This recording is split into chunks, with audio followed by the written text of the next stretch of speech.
What's going on, YouTube? Uberman here. So, maybe you guys got the memo, maybe you didn't. I'm a little late to the party on this one because I've been ungodly busy with everything. Let's just say things are really hectic in my life right now, so I do apologize for being a little late with this, but Uber announced, thank you Harry Campbell, the rideshare guy, go check him out because he came out with this way before I did. I actually saw it from him. I've read the article. Uber has decided they're not going to do their winter warm-up cuts this year. Congratulations, you finally reached rock bottom prices, which I guess is what they've been aiming for this whole time. Rates are finally so cheap that they can't lower them anymore because they're already lacking for drivers. That's another thing I want to point out in this video. Uber is hurting for drivers, guys. It may not tell you this, it may not be public, there may not even be an article on it, but I'm telling you, take that for what it's worth, okay? Take it with a grain of salt, you can take it seriously. I'm telling you, Uber is hurting for drivers right now. They really are. I know this because I have a channel, you know, it's a great channel, but it's got 30,000 subscribers. Yeah, that's a lot, but in comparison to some channels, not so much. I am seeing on forums, not just mine, on other people's forums, my forums, on my YouTube channel, I am seeing drivers that are telling everybody they're done. They quit. Some of these drivers have been here as long as I have, and they're fucking quitting. They're walking away from it because it's not worth it anymore. And to be quite honest with you guys, you know what? I love driving for Uber. I always have. It is a lot of fun. It is enjoyable. True, I'm a lot more busy now with all of this stuff. Well, you can't see it because I got my 25mm lens on, but I've got a lot going on and I'm really busy, and that is part of the reason I don't drive so much anymore. But quite honestly, at 70 cents a mile, why would I? Why am I going to go out here and drive for 70 cents a mile? You know, when you can take someone, you know, a mile up the street and you get paid, what, $2.60?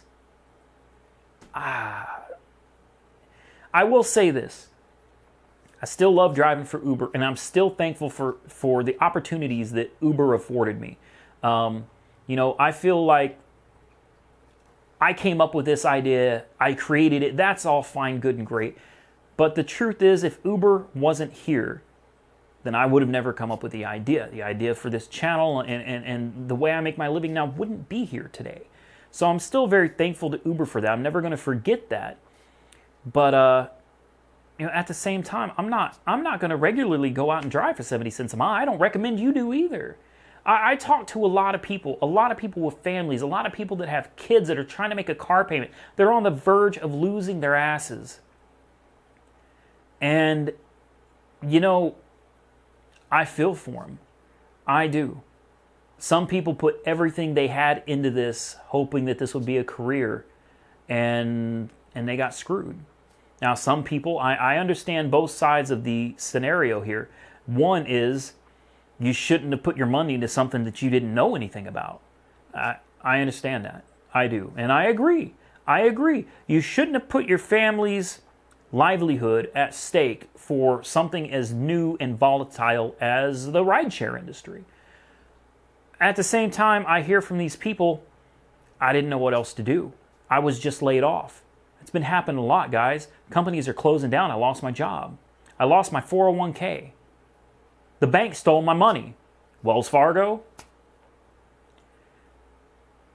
Bad shit happens out here, and sometimes we are left stuck.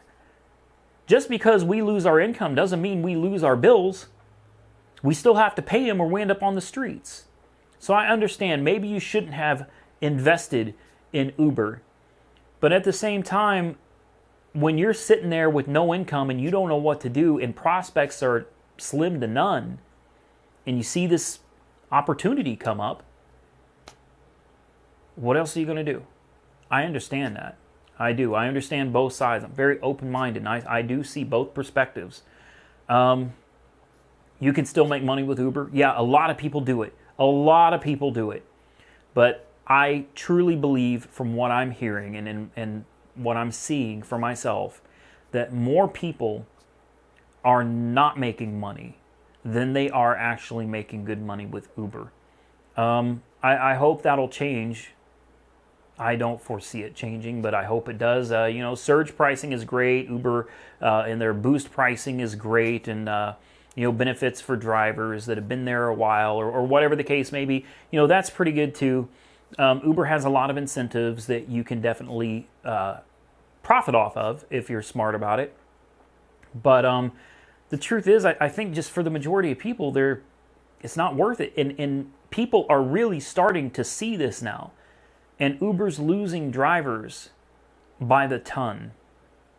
So I don't know what Uber plans to do about it. Maybe they're not worried about it. Maybe they're just going to keep offering $200, $500, $750 referral bonuses to get new drivers.